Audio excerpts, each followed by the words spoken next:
Hawaii emergency management worker who sent false missile alert says I was only following orders. He was 100% sure it was real. Now, he's going to share in his own words. This is the first time he has actually spoke out. I'm going to come back after I play the video, and then I'm going to share some comments, what I think is going on here. So let's go ahead and listen to the, let's go ahead and listen.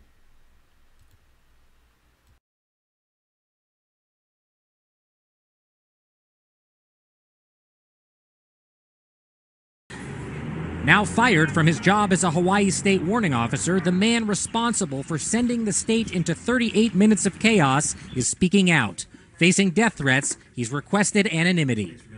I was 100% sure that it was the right decision, that it was real. I was convinced that it was real. So just to be extremely clear, you are the person who triggered the false alert?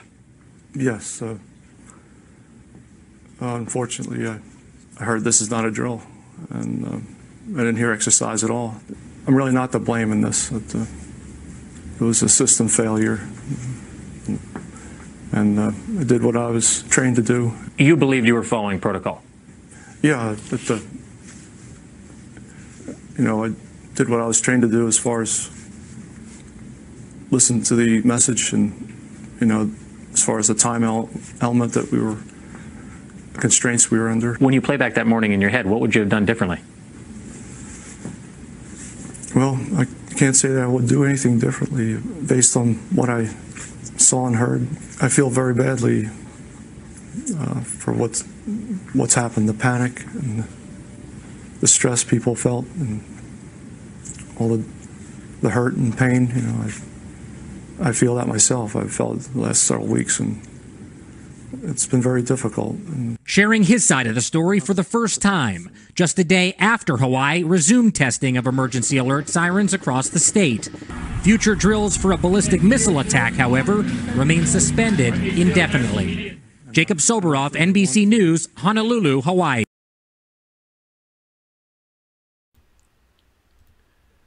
Okay, so what I think is going on here is I think he was simply following protocol like he said he was. He hears in audio, and he sends out a message according to the audio. He said the audio said this is not a drill. That's why it said not a drill when the text was being sent out. I don't believe this was a glitch. I don't believe this was a system failure. I think somebody behind the scenes made this happen, and this man simply followed protocol, as they would hoped he would have done. Without question, this is not the end of this. I believe it's going to happen much more. I think it's going to happen in other areas as well. And this may not be the last time it happens in Hawaii. But they want to get the people into a state, of fear and anxiety, and a state where they don't know the difference between a real event versus a false alarm. And this goes along with what we were talking about earlier. They don't want the people to be sober. They don't want the people to be in a state of readiness. They want to get the people to a state where they're like Jell-O, right? Where their minds are like mush. And they just get them. Believe me, this is part of MK Ultra, people. This is MK Ultra 101. This is programming. Without question, they wanted to see how the people were going to react. But I do believe this man right here is telling the truth. I do believe that he was following protocol. I really do. I believe his story. I believe he's telling the truth. And it's sad that he's probably losing his job because of this. And so they throw him under the bus. But how can this be a system failure, right? I mean, come on. How could the system send out a message saying this is not a drill? It doesn't add up. It doesn't make sense. And you can tell the guy's very tense. You can tell he's nervous. Because even though he's being told he's being blocked out, his face is being blocked out, you know, he's still got that sense if he's even being lied to or not. He doesn't know. I mean, can you imagine being in his position? He's had death threats.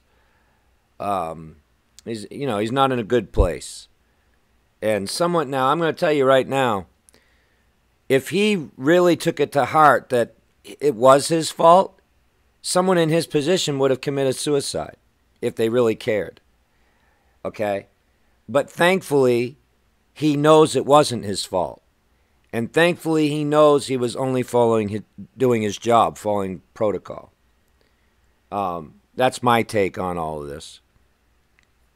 But I do not think that he was involved in the conspiracy of it. I don't think he was involved in, that he was on the inside of this thing. I think he was simply just doing what he was trained to do. So I'll leave you with that. And I wanted to bring this to your attention. I don't know if it's already on YouTube somewhere or not, but that's my commentary on it. Good night, everyone. God bless you.